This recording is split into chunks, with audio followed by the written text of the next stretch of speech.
you have recently embarked on an expedition into the not ever, creating something new and laying it flat on a piece of paper in that you've written a novel. I've written a novel. And it seems like writing a novel is like the exact antithesis of improv. So how did, or Actually, as you're writing it, you know, I'm discovering as I write. That's the fun part of writing. The hard part of writing is the editing and getting it to be something that other people want to read.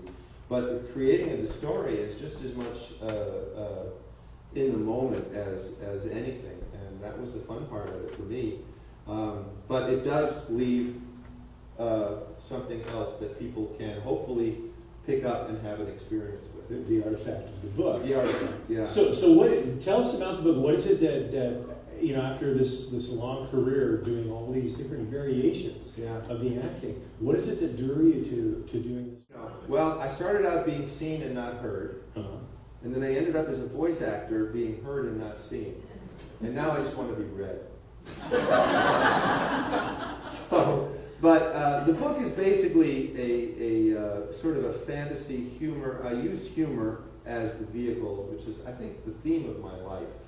I think humor has sort of carried me through everything, and the ability to laugh and see the fun and the positive of everything through humor caused me to write this book, because my childhood was, I hinted at earlier, and I don't really like to go into it too much, but my parents were both mentally ill.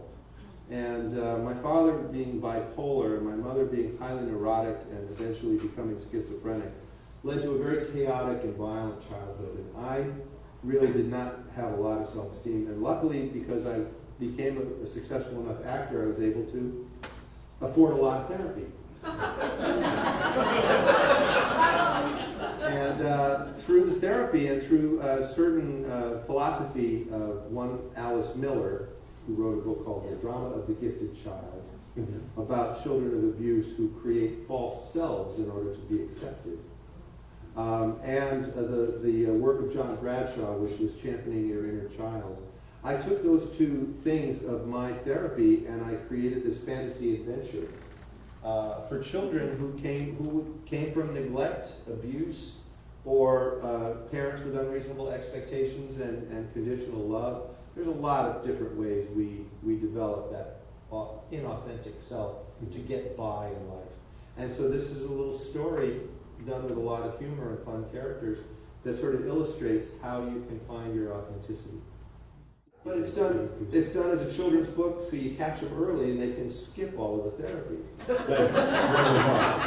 Yeah. And it is getting reviews saying that it's a book that both middle grade readers, which is the audience, right, and the parents will enjoy. Yeah. So it's a book that I think adults like, and there are some readers here in the audience, and they've told me how much they enjoy the book, and I'm really happy with it. So what's next with your life as an author?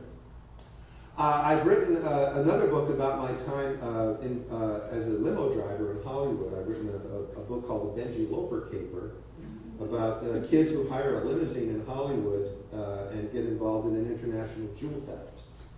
And it's sort of Ferris Bueller meets Get Short.